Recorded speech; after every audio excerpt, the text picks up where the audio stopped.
ማዳን ያደረገባቸውን መታሰቢያ ያደርጋል። ለዚህ እኮ ነው የምናስበው። እግሮቹ በሚቆሙበት ስፍራ ሁሉ እንሰግዳለን አይልም መጽሐፍ ቅዱስ? ኦርቶዶክሳውያን ሰርግ አለብን ታጭተናል፣ ድግስ አለብን ታጭተናል፣ ሌላ ዓለም አለን ታጭተናል ስላችሁ የበጉ ሰርግ ራት የሚል በሰማይ ተዘጋጅቶልናል። ማትሪክ ነው እንጂ ያልመጣልህ ሕይወት እኮ አልመጣልኝም ማለት አትችልም። አንድ ሌላ ሰው ቀለበት ያጠለቀችን አንዲት ሴት ማንም ወንድ ቀና ብሎ እንደማያያት እውነት ጽኑ የሆነ ይሄን ቃል ኪዳናችሁን ከጠበቃችሁ ሴጣን ቀና ብሎ እንደማያያችሁ አታውቅም። ራስን ማጥፋት አይሻልም? ተስፋ መቁረጥ አይሻልም? ምንድነው የሚሻለው? አሁን የተገኘ መስቀል እያከበርን ነው። ያልተገኘ መስቀል ግን አለ። የትኛው?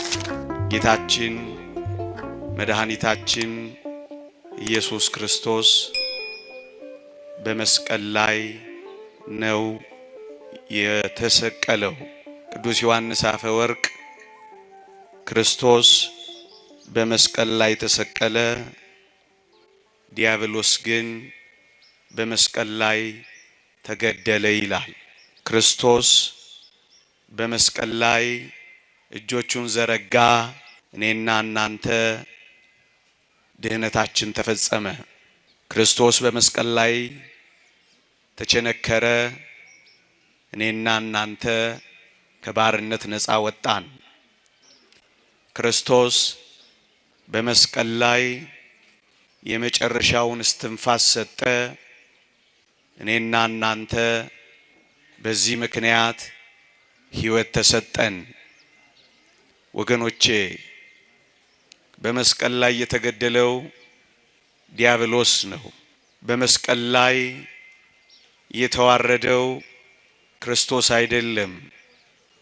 ክርስቶስማ በመስቀል ላይ ነው የከበረው እና በመስቀል ላይ የተዋረደው ማን ነው ካላችሁኝ፣ በመስቀል ላይማ የተዋረደው ዲያብሎስ ነው። ወገኖቼ አይሁድም ሮማውያንም ጌታችንን በመስቀል ላይ የሰቀሉት ለማዋረድ፣ ለማሳፈር፣ ለማሸማቀቅ ነበር ያደረጉት። የተወደዳችሁ ክርስቲያኖች ይህ የመስቀል ሞት በጥንቱ ዘመን እጅግ አሳፋሪ ሞት ነበረ። እጅግ አዋራጅ አሟሟት ነበረ። ግን ሁላችሁ ታውቃላችሁ፣ ለማዋረድ ያሉትን ለክብር አደረገው፣ ለማሳፈር ያሉትን የምንመካበት አድርጎ ለወጠው። እዩ፣ ለዚህ ነው እኔና እናንተ በመስቀል የምንመካው። እንደ አይሁድና እንደ ሮማውያንማ በጣም የተጠላና የተዋረደ ለማድረግ ነበር ይህን ያሰቡት። ክብር ይግባውና መድኃኒታችን ግን ክብራችን አደረገው፣ ጌጣችን አደረገው፣ ሞገሳችን አደረገው፣ ትምክህታችን አደረገው። በመስቀሉ የማናፍር ሆንን፣ በመስቀሉ የምንከብር ሆንን። ይልቅ መስቀሉን በማየት ዝግንን የሚለው ይልቅ መስቀሉን በማየት የሚያፍረውማ ዲያብሎስ እኮ ነው። አንድ ሊቅ ምን ይላል? ወንጀለኞች የተሰቀሉበትን ቦታ፣ ወንጀለኞች ደማቸው የፈሰሰበትን ስፍራ ስናይ ስቅቅ እንደሚለን ደግሞም እንደምንደነግጥ ይላል። ዲያብሎስም ትጥቁን ሁሉ ያራገፈበትን፣ ኃይሉን ሁሉ ያንኮታኮተበትን፣ ጉልበቱን ሁሉ ያደከመበትን መስቀሉን ባየ ጊዜ ስቅቅ ይለዋል ይላል፣ ይሰቀዋል። ወገኖቼ ዓለም ዝም ብሎ እንዳይመስላችሁ መስቀሉን የሚጠላው፣ ዝም ብሎ እንዳይመስላችሁ በማይተባችን የሚቀየመው፣ ዝም ብሎ እንዳይመስላችሁ በጉልላታችን የሚቆጣው አንድ ጥልቅ ምስጢር አየ። ምን? መስቀሉን ነዋ። መስቀልያችንን ባየ ጊዜ የሚቆጣው ደግሞም የሚበሳጨው የተቀጣበትን ስፍራ እኮ እያየ ነው። እያናደዳችሁት እኮ ነው የሚናደድባችሁ። እያበሳጫችሁት እኮ ነው ጥርስ የሚነጭባችሁ። እያጎሳ ስታማትቡ ይመረዋል። አባ ጊዮርጊስ ዘጋስጫ እንዳለው የመስቀል ማማተብ ሰይጣንን ይመረዋል ይላል። ካስመረርከው ያስመርራል። ትግሉ እኮ አልገባን ብሎ እኮ ነው በመስቀል ስናስጨንቀው ለማስጨነቅ ጥረት ያደርጋል። ምክንያቱም ሲያየው ገና ይሰቀቃል፣ ይደነግጣል፣ ይረበሻል፣ ይታወካል፣ ይመረዋል እንዳለው ሊቁ። እዩ የተወደደ መድኃኒታችን እሱ ባወቀ ለምን በመስቀል ላይ እንደሞተ ልጠቁማችሁማ። በሞቴ ለምን መሰላችሁ እንደዚህ የሞተው? እዩ ምድሪቷን ብቻ አይደለም ሰይጣን ያረከሰው፣ ይልቁንም ወደ ሰማይ የሚወስደው መንገዳችንን፣ ወደ እግዚአብሔር የሚያደርሰን የሰማይ ጎዳናችንን ሁሉ አጥሮት ነበረ። ነፍሳችንን በሰማይ እየተቆራኘ ከማህፀን ጀምሮ እስከ አየር እየተቆጣጠረ የሰማዩን መንገዳችንን ዘግቶት ነበረ። እዩ በኪደተ እግሩ በእግሩ በመመላለሱ በንዝህተ ደሙ ደሙን ምድር ላይ በማፍሰሱ ምድርን ቀድሶ ሲያበቃ አሁን የሚቀረው ስፍራ አየሩ ነበር፣ የሰማዩ መንገድ ነበር። ስለዚህ የሰማዩ መንገድ ላይ መስቀል ላይ ገጠመዋ። ትጥቁን ሁሉ አራገፈበት፣ ያጠረውን መንገድ ሁሉ አንኮታኮተበት፣ ጥርሱንም አረገፈበት፣ ኃይሉን ሁሉ አሳጣው። የሰማዩን መንገዳችንን ከፈተልን። ወደ ሰማይ ብንሄድ እያነቀ እንዳይጥለን የሰማዩን ጎዳናችንን ጠረገልን። ትርኢት ለማሳየት አይደለም ወደ ሰማይ በመስቀል ላይ ከፍ ብሎ የተሰቀለው። ይልቅስ መጽሐፈ ኪዳናችን እንደሚለው በመስቀልህ ወደ ሰማይ ወደ አባትህ አቀረብከን የሚለው ይሄንን ነው። በመስቀሉ ቀረበና እኛን ወደ ሰማይ ወደ አባቱ አቀረበና። ወገኖቼ የእግዚአብሔር ቃል እንዲህ ይላል፣ ስለኛ ይታይ ዘንድ ወደ እርሷ ወደ ሰማይ ገባ ይላል። ዕብራውያን ምዕራፍ 9 ቁጥር 24 ሰማይ ያላት ምንድነው ካልከኝ ይላል ሊቁ ቅዱስ ዮሐንስ አፈወርቅ፣ መስቀል ናታ ይልልሃል። አንድ ጊዜ ብቻ የገባባት፣ ሁል ጊዜ የማይሰዋባት፣ የሰማዩን መንገድና ጎዳና የጠረገባት ይቺማ መስቀል ናት ይላል። ወደ ሰማይ ወጣ ብሎ ሰይጣንን ያዋረደባት። መጽሐፍ ቅዱስ እንዲህ ይላል ወገኖቼ፣ ሰይጣን እንደ መብረቅ ከሰማይ ሲወድቅ አየሁ ይላል። መስቀል ላይ ሰማይ ላይ በገጠመው ጊዜ እንደ መብረቅ አንኮታክቶ ጣለው፣ ከሰማይ ሲወድቅ አየሁ አለ። አሁን የሰማይ መንገዳችን ተከፍቷል። አሁን የሰማይ ጎዳናችን ተጠርጓል።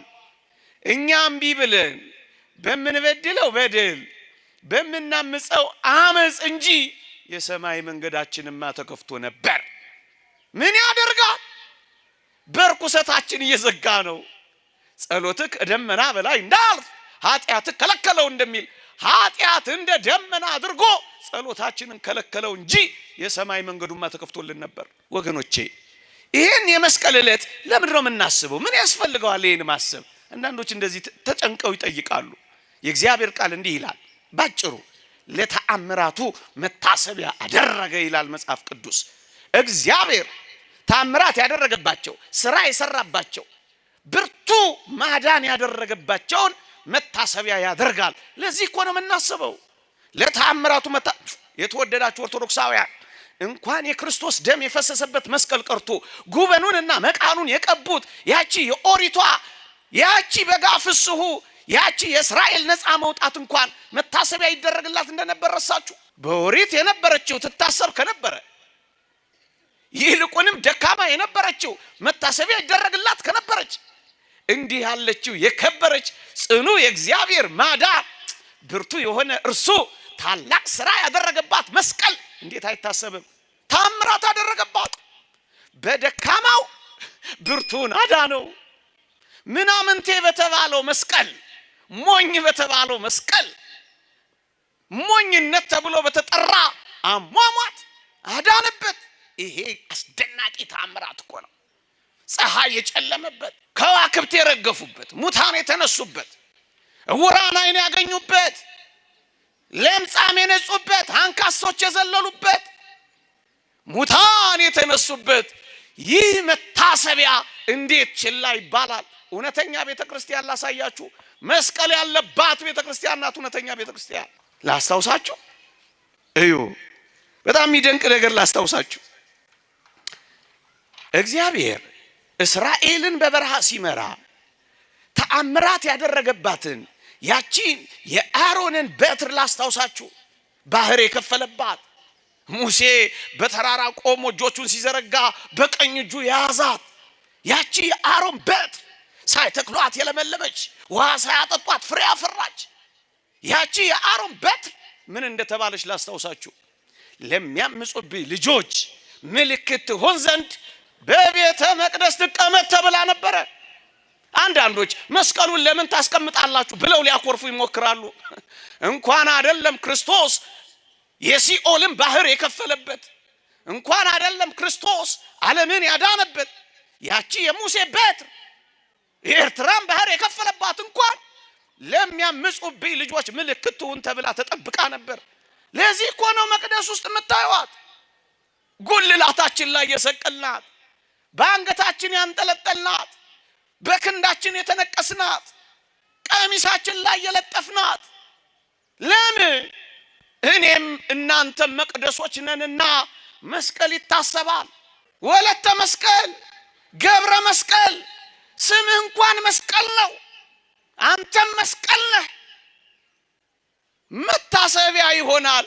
የአሮን በትር እንኳን ተመልከታት፣ ለሚያምፁብኝ ልጆች ምልክት ሆና ትቀመጥ ተብላለች። አዎ መስዋዕቱ ይባረክበታል፣ አክሊሉ ይባረክበታል፣ ማዕዱ ይባረክበታል። ያለ መስቀል ምን እንሰራለን? አያችሁ፣ ያቺኛዋ በክብር ያነሰችው ለመታሰቢያነት ከተቀመጠች ይህቺማ የከበረችው እንደምን ከፍ ትላለች? አውጧት፣ አርቋት ሊለን የሚችል ማን ነው? ወገኖቼ ሰማዕቱ ጁስቲን ወይም ዮስጢኖስ የተባለ ሰማዕት ምን እንዳለ ታውቃላችሁ? ኢየሱስ ክርስቶስ ገና በመስቀል ላይ ደሙን እንደሚያፈስ የሚያመለክተው ምን ይመስልሃል ይልና ምን ይላል መሰላችሁ? የኦሪት መስዋዕት የሚሰዋበትን ያንን መሰዊያ የእንጨት እኮ ነው ያረገው ይላል። ለምን የእንጨት ያረገው ይመስልሃል? ለምን የከበረ ማዕድን እንዳላደረገው? ለምን ይልና በእንጨት ያደረገው እውነተኛው ደም የሚፈሰው በእንጨት ስለሆነ ነው ይላል። ገና ድሮ እስራኤልን እያለማመደ እኮ ነው የመጣው። እንደ እንግዳ ደራሽ፣ እንደ ወንዝ ፈሳሽ እንዲሁ አይደለም የመጣው። አያችሁ፣ ያኛው የኦሪት በጎችና ፍየሎች ይሰውበት የነበረው ያ የእንጨት መሰዊያ በክብር ከነበረ አጅበውት ተሸክመውት ከሄዱ ይህንንማ እውነተኛ በግ የክርስቶስ ደም የፈሰሰበት ይሄ መስቀልማ እንደምን በክብር አይሆን? ቅዱስ ጳውሎስ እኮ ነው የሚለው ይሄ አይደለም።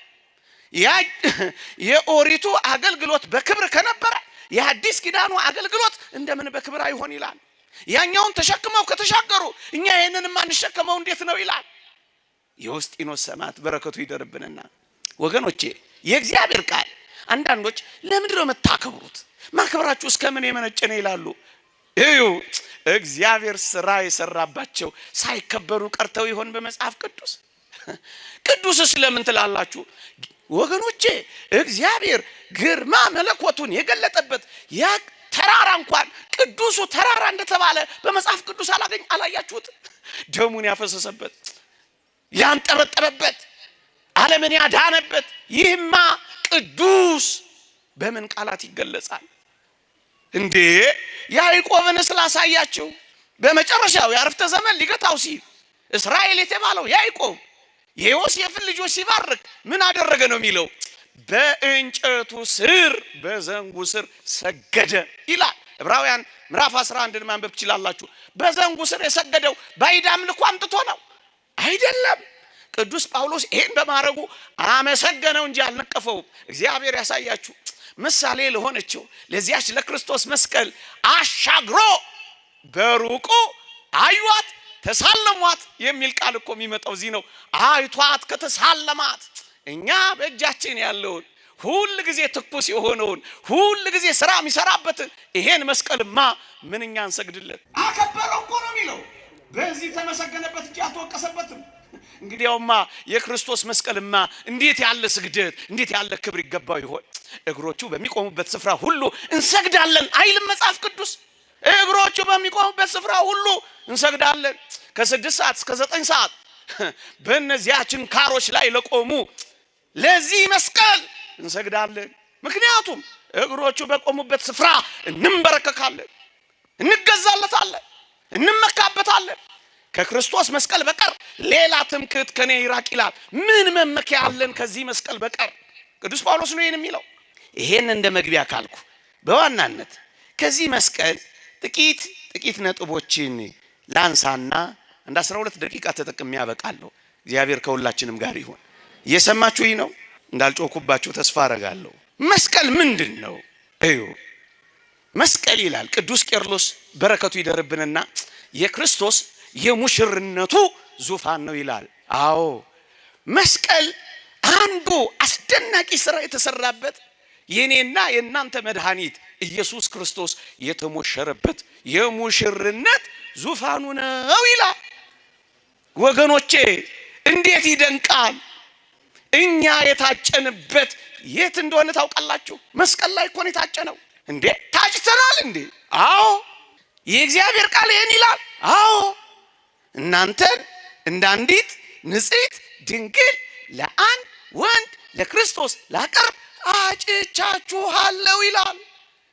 ኦርቶዶክሳውያን ሰርግ አለብን ታጭተናል፣ ድግስ አለብን ታጭተናል፣ ሌላ ዓለም አለን ታጭተናል ስላችሁ የበጉ ሰርግ ራት የሚል በሰማይ ተዘጋጅቶልናል። ይሄ ጮኝነት ይሄ ሙሽርነት የተፈጸመው ግን መስቀል ላይ ነው ይላል። በረከቱ ይደርብንና ቅዱስ ቄርሎስ መስቀል ላይ ክርስቶስ ተሞሸረ። ለኛስ ቃል ኪዳን አጠለቀልን። ምን የሚባል መስቀል የሚባል ቃል ኪዳን አጠለቀልን። እዩ አንገታችሁ ላይ ያለው የክርስቶስ ቃል ኪዳን ነው። ለምን ቃል ኪዳናችሁን ታፈርሳላችሁ? መስቀል አጥልቃችሁ ቃል ኪዳን ገብታችሁ እጮኝነት ጀምራችሁ እንዴት እንደገና ጠንቋይና ሌላ ቦታ ትሄዳላችሁ? እንዴት እንደገና ሞራ ትገልጣላችሁ? እንዴት እንደገና ውቃቢ እያላችሁ ትደክማላችሁ? እንዴት እንደገና መተተኛና ደጋሚ ጋር ትሄዳላችሁ? እንዴት እንደገና ሞራ ገላጭ ጋር ቃል ኪዳን ገብታችሁ ቃል ኪዳናችሁን ታፈርሳላችሁ? ታጭታችሁ ንጽህናችሁንና ድንግልናችሁን ይኸውላችሁ እንደ አንዲት ንጽሕት ድንግል እናንተ ለአንድ ወንድ ለክርስቶስ ላቀርብ አጭቻችኋለሁ እኮ ነው የሚለው። እንደገና ታጭታችሁ ንጽህናችሁንና ድንግልናችሁን ትጥላላችሁ፣ ከዓለም ርኩሰት ትተባበራላችሁ። ሙሽራችሁ እኮ አለ። አንዲት የጣጨች ሴት ንጽሕት ድንግል ሆና ሙሽራዋን እንደምትጠብቅ የክርስቲያኖች ሆይ ሙሽራችንን በንጽህናና በቅድስና እንድንጠብቀው ነው የታዘዝነው። ከዓለም ርኩሰት ጋር አትተባበሩ፣ ንጹሃን ሁኑ፣ እልፍ እልፍ በሉ፣ ርኩስንም ነገር አትንኩ። እናንተ እጮኞችን ሙሽራ ናችሁ፣ ሰርግ አለባችሁ። እኔ ክርስቶስ ሙሽራ ነኝ በሉ። ከዓለም ጋር አትርከሱ፣ በዝሙቷ አትወጉ፣ ወግታ የጣለቻቸው ብዙዎች ናቸው ስለሚል በዝሙት አትወጉ። ምክንያቱም ሙሽራችን አላ ቀለበት ያጠለቀችን ሴት እግዚአብሔር ያሳያችሁ፣ ልዑል ያመልክታችሁ።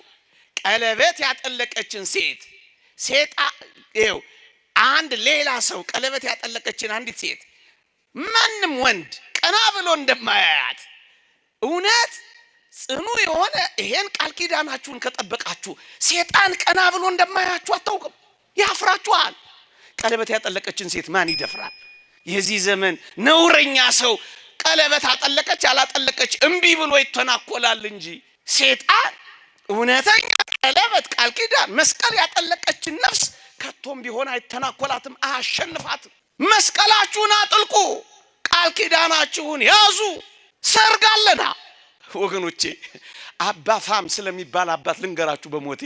አባ ፋም የሰማዕትነቱ ቀን በደረሰ ጊዜ ምን እንዳለ ታውቃላችሁ? ነጭ ልብሱን ለበሰላችሁና ከቤቱ ወጣ። ወንድሞቹ ዛሬ ደግሞ ምን ነው ይሄንን ልብስ ለበስክ? እንደዚህ አማረብህ፣ እንደዚህ ጻዳ ተጎናጸፍክ አሉት። የተወደዳችሁ ኦርቶዶክሳውያን አባ ፋም ምን ብሎ እንደመለሰ ታውቃላችሁ? ዛሬማ የሰርጌ ቀን ነው አላቸው።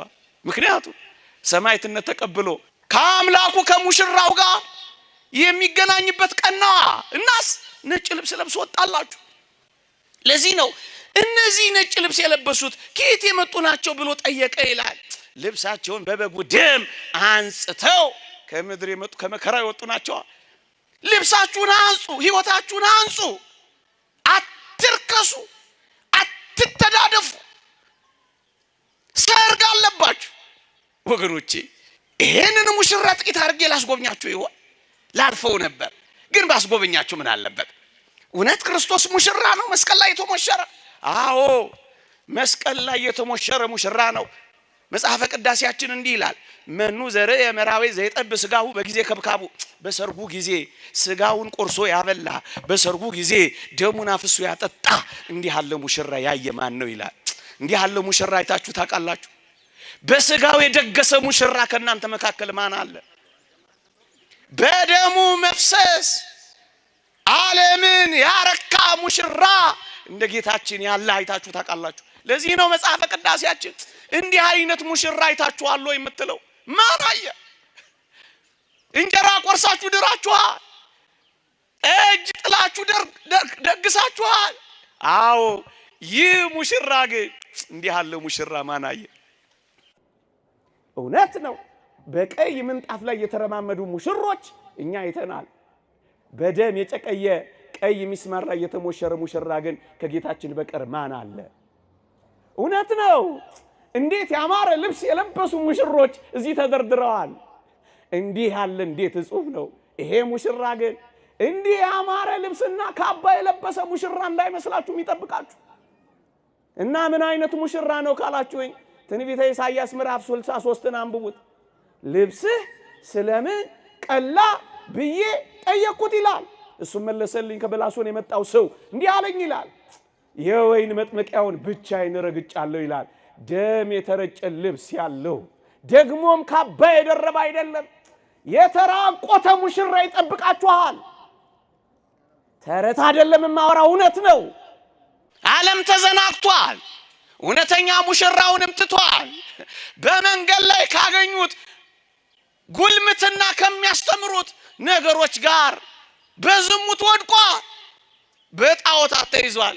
እንዲህ ያለ ሙሽራ ግን ማን አይቷል? ወገኖቼ እነዚህ ሙሽሮች ከጥቂት ጊዜ በኋላ አበባ እየተነሰነሰናቸው አይደለም የሚሄዱት። ይሄ ሙሽራ ግን አበባ አይደለም የተነሰነሰለት፣ ጽጌረዳ አይደለም የተበተነለት።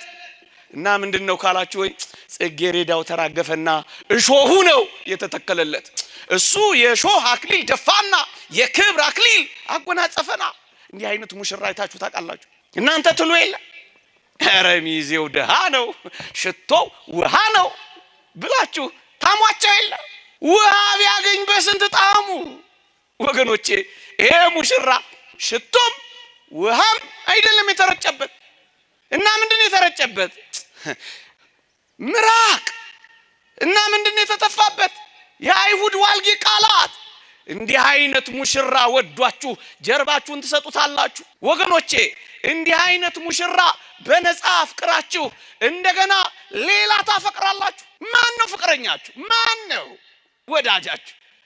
ማን አታለላችሁ? የማን ፍቅር ያዛችሁ?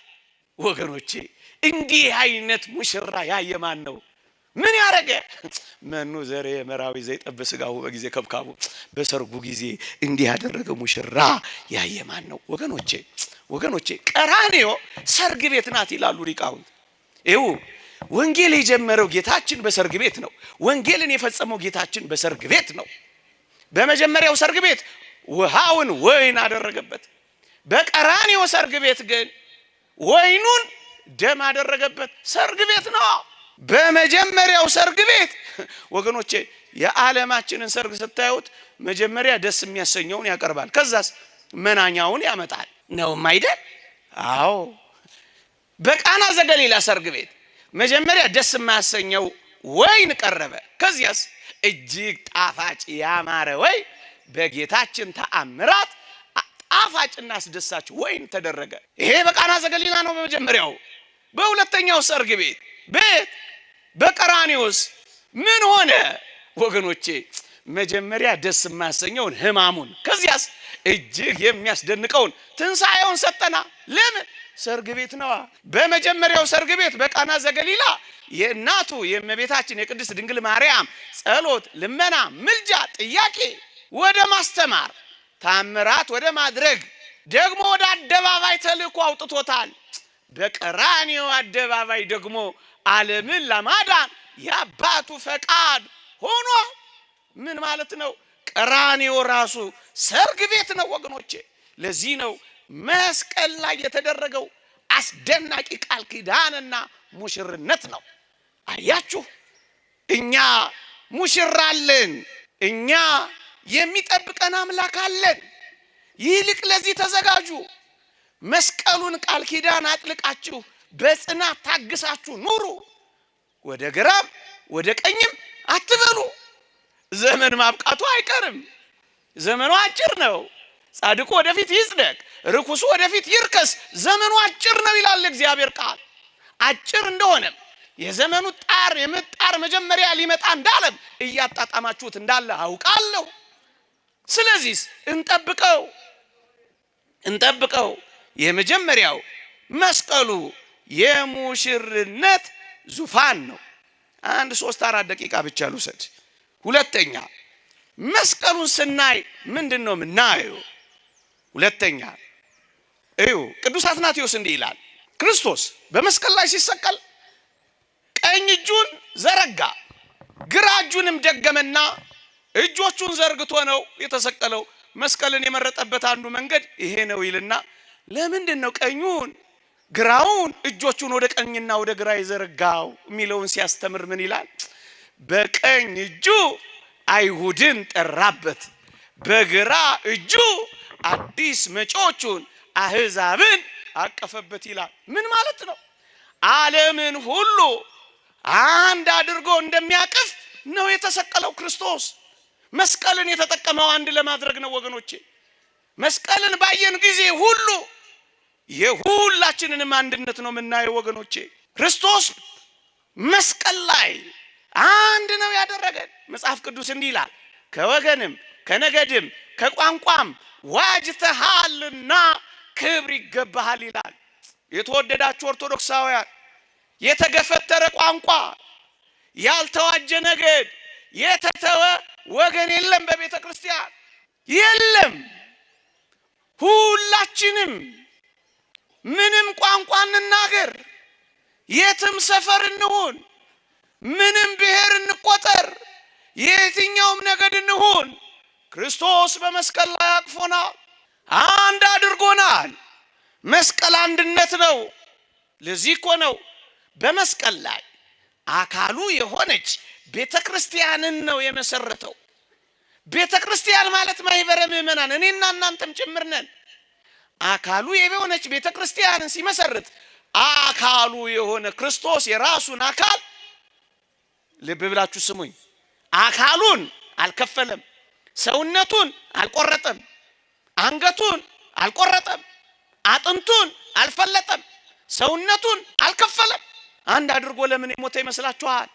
የተወደዳችሁ ኦርቶዶክሳውያን፣ አንድ በሚያደርግበት መስቀል አንድ የሆነን እኛን ሲመሰርተን ነዋ። አንድ ነን። አንዲት የማትለያይ ቤተ ክርስቲያንን የሰጠን ወገኖቼ፣ በመስቀል ጥላ ስር አርፈናል ካል እንዴት እንለያያለን? የሚበልጠው እኮ አንድ አድርጎናል ወገኖቼ። ሰብስቦናል፣ አቅፎናል። ለምን መበታተን ያምረናል? ምክንያቱም እኛ ክርስቶሳውያን ነና።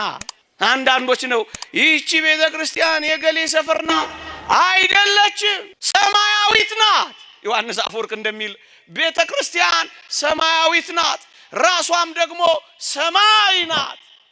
እነ ጆን ማካርሲስ የሚባሉ ሰው ነው ይሄን የሚያስተምሩብን። የትኛውም ሰፈር፣ የትኛውም ዜጋ፣ የትኛውም ብሔር ያልሆነች ይቺ ቤት ናት። መታወቂያ እየታየ አልገባችሁ፣ ሰፈርና ብሔር አልተቆጠረባችሁ፣ ሁላችሁም በሰላም ገብታችሁ የምትወጡባት ቤት እኮ ናት ይቺ ቤት። አዎ ከአንድ ዮርዳኖስ ማይፀን መስቀል ላይ ከተወጋው ጎኑ ከፈለቀው ውሃ ከወጣው ምንጭ የተጠመቅን አይደል? ሁላችን በሰፈር ከተራጨነ ወንዝ በላይ እዚህ መስቀል ላይ የፈሰሰ ወንዝ አይበልጥብህም? ምን ነው የሰፈር ወንዝ በለጠብህ? የእግዚአብሔር ልጅ መባል አይሻልም? አንድ እሸት ቀጥፈን የኖር ነው። እሰይ እንኳን አንድ እሸት ቀጥፋችሁ አደጋችሁ ኖራችሁ። እኔ ግን አሳያችኋለሁ። አንዱን እንጀራ ስለተካፈልን አንድ ስጋ ነን ይላል። በአንድ እርፈ መስቀል ቆርበናል፣ ከአንድ ማዕድ ተቋድሰናል። አንዱን የክርስቶስ ስጋና ደም በልተናል። ክርስቶስ በእኛ ውስጥ፣ እኛ ከክርስቶስ ጋር መኖር ጀምረናል። ከዚህ በኋላ ምን ያለያያል እንዴ? አንድ ወንዝ እኮ ተራጭተን ነው ያደግነው። እሰይ እንኳን አደግ፣ በጣም ጥሩ ነው። እኔ ግን ሌላ ወንዝ አሳያለሁ፣ የተረጨህበት እርኩሰትህን የሚያጠራህበት ጥሩ ውሃንም ረጭባችኋለሁ፣ ከርኩሰታችሁ ማጠራችኋለሁ ይላል። አንድ ነው ያደረገን በመስቀሉ።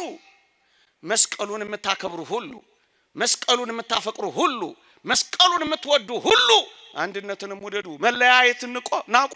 ወደ አንድ ህብረት ነው የገባ ነው።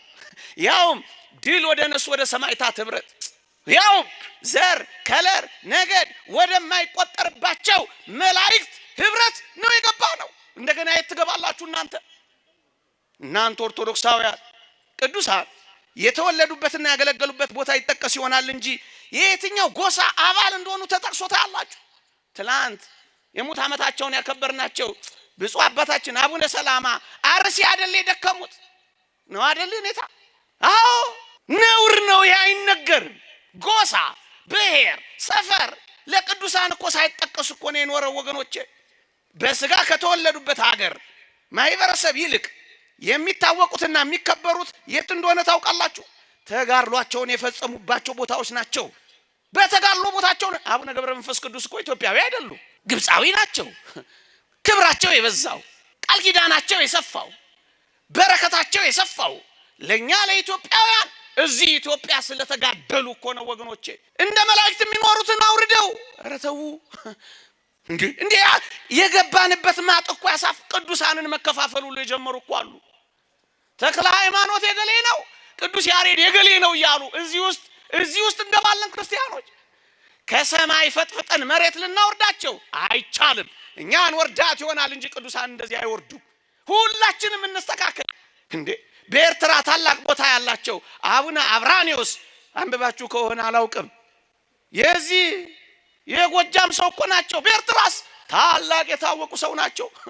ግብፃዊው ደብላክ ሄርሚት ግብፅ ውስጥ የታወቀው ደብላክ ሄርሚት አባ ሙሴ እኮ ኢትዮጵያዊ ነው። አዎ ክብሩማ በዚያ በእስክንድሪያ የታወቀ የከበረ ነው። ምን ማለት ነው? ቤተ ክርስቲያን እንደዚህ ናት። አንድነቷ አያችሁ፣ ዘርን ከለርን ነገድን ሳንቆጥር ነው አንድ ምን ሆነው። በሰፈር አትቀያየሙ። ነገ በሚመጡ አሳዛኝ መከራዎች እናንተ ክርስቲያኖች የተለያችሁ ሁኑ።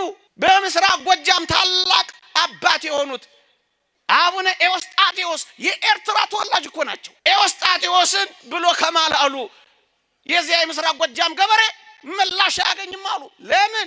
ክርስቲያን ነዋ። ክርስቲያኑ ነው። ለምን? በመስቀሉ አንድነት ጥላ ስር ረፉ። ቅዱስ ያሬድ የአክሱም እኮ ሰው ነው። ቤተልሔምም ድጓ ማስመስከሪያው ዝማሬ መዋስቱም ያለው ደቡብ ጎንደር ነው። ዙራምባ ያኛው ቤተልሔም። እንደዚህ እኮ ነው የነበረው። አሁን ወደ እውነቱ ወደ ህይወቱ መመለስ አለብን። በመስቀሉ ምናምን ሁሉ የመስቀሉ አማኞች ከሆን አንድ ልንሆን ይገባል። ለመጨረሻ ክርስቲያኖች በዚህ በመስቀል ሰሞን የምናስበው አንድ ጥልቅ እውነት ምን እንደሆነ ታውቃላችሁ? አይጠቅሙም የተባሉ እንዴት ጠቃሚ ሆነው እንደተቀየሩ እሱም ብቻ ነግሬያችሁ አበቃለሁ። መስቀሉ እኮ አይጠቅምም ተብሎ የቆሻሻና የአቧራ መድፊያ ሆኖ ለ300 ዘመናት እኮ ተጥሎ ነበር። ለ300 ዘመናት ተረስቶ ተትቶ ተጥሎ አጠቅምም ተብሎ ተጥሎ ነበር። ግን እግዚአብሔር ጊዜ አለው። እመኑኝ፣ ለየትኛውም ዘመን የተረሳን ብንሆን እንኳን አንድ ተስፋ አለን። ምን የምንጠቅምበት ጊዜ አለ። ተረሳው ያላችሁ ተተውክ የምትሉ ዓለም ንቆኛል ምናምን ደፍቶብኛል የምትሉ ሁሉ እንዳትረሱ። እግዚአብሔር ቀን አለው። ምንም ያረግበት መስቀሉ የሚጠቅምበት ቀን አለው። አቧራው የሚራገፍበት ብቻ ቤተ እግዚአብሔር ተመላለሱ እንጂ እመኑኝ፣ የተደፋባችሁ አቧራ ካለ መራገፉ አይቀርም። ጸንታችሁ የእግዚአብሔርን ቃል ስሙ። ጸንታችሁ በጾምና በጸሎት ተጋደሉ።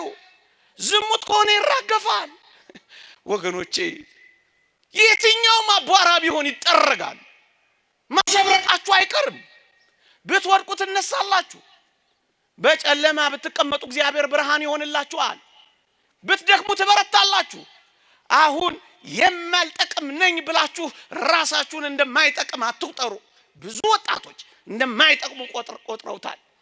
የትምህርት ፈተና ነው እንጂ ወደከው የህይወት ፈተናን እኮ አልወደክም። ማትሪክ ነው እንጂ ያልመጣልህ ህይወት እኮ አልመጣልኝም ማለት አትችልም። የእግዚአብሔር መንገድ ይሄ ነው ብለው ማሰብ አለብን። አዎ ለምንድን ነው እንደማትጠቅሙ ማታስቡት? ይቺ አስደናቂ ሴት ንግስት እሌኒንም እስኪ ተመልከቷት። ባሏ እኮ ስራሽ ያውጣሽ ብሎ እኮ የጣላት ሴት ናት። ምን ያደረገች? በቃ ነገር አበቃ አላለችም። የአንድ ጊዜ በቅጽበት መጣሏ ህይወቷን ሁሉ አላጨለመባትም። የተወደዳችሁ እህቶቼ፣ ምናልባት ባልክዷችሁ፣ ምናልባት እጮኞች ሸሽተዋችሁ ሊሆን ይችላል። ህይወት ግን አልሸሸሽታችሁ።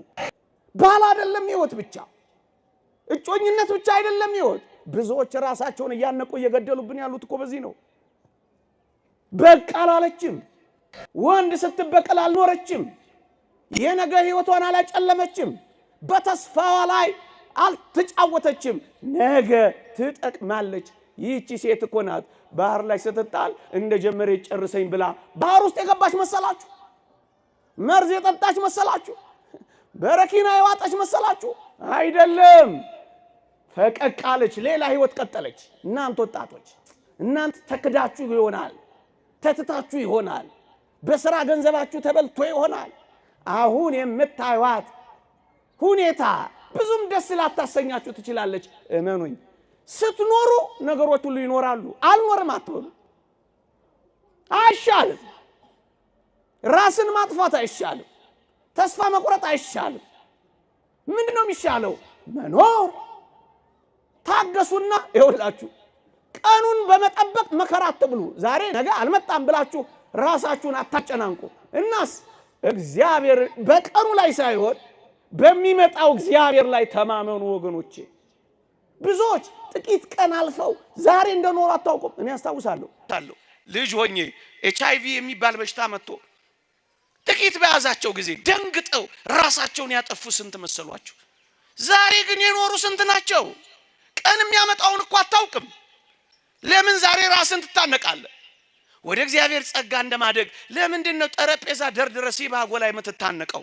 የእግዚአብሔር ጸጋና የእግዚአብሔር እጆች እንድትጠቅም እንደሚያደርጉ አታውቅም። ይህችን ሴት ተመልከቷት። መስቀሉን ለማውጣት በቃች። ይሄውኛ ታሪኳን የምንናገርላት ሴት ሆነች። እጅግ የሚገርም ቆስጠንጢኖስ የሚባል ንጉስ ወለደች። አብያተ ጣዖታት ይዘጉ፣ አብያተ ክርስቲያናት ይከፈቱ ሚል ክርስቲያን አስገኘች። ታዲያስ ትጠቅማላችሁ ወጣቶች፣ ትጠቅማላችሁ። እንጠቅማለን አንጠቅምም ብላችሁ እንዳታስቡ። ይህ የመስቀል ታሪክ በአጠቃላይ እኔንና እኔን የመሰሉ አስደናቂ ነገሮች ስለሚያሳየን ወገኖቼ፣ እኛ ጥቂት ለውጥ አሁን የተገኘ መስቀል እያከበርን ነው። ያልተገኘ መስቀል ግን አለ። የትኛው? በልባችን ያለው ያልተገኘ መስቀል አለ። እሱ ተቆፍሮ መውጣት አለበት። አሁን የተደበቀ መስቀል አለ። ዝሙት የደፈነው፣ ዘረኝነት የደፈነው፣ ትዕቢት የደፈነው፣ ቅምጥልነት የደፈነው፣ ገንዘብና ይህን ዓለም መውደድ የደፈነው ያልተገኘ መስቀል አለ። አሁን ይህን መስቀል እያበራን እየነደድን ያለን ሰዎች አለን።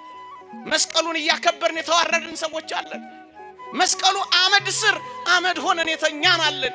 መቼ ነው እኛስ ምንገኘው?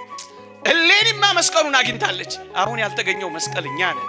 ታዲያስ የኛንስ መስቀል ማን ያውጣልን? የእሌኒ ያለህ ብንል ምን አለበት? ይቆየን።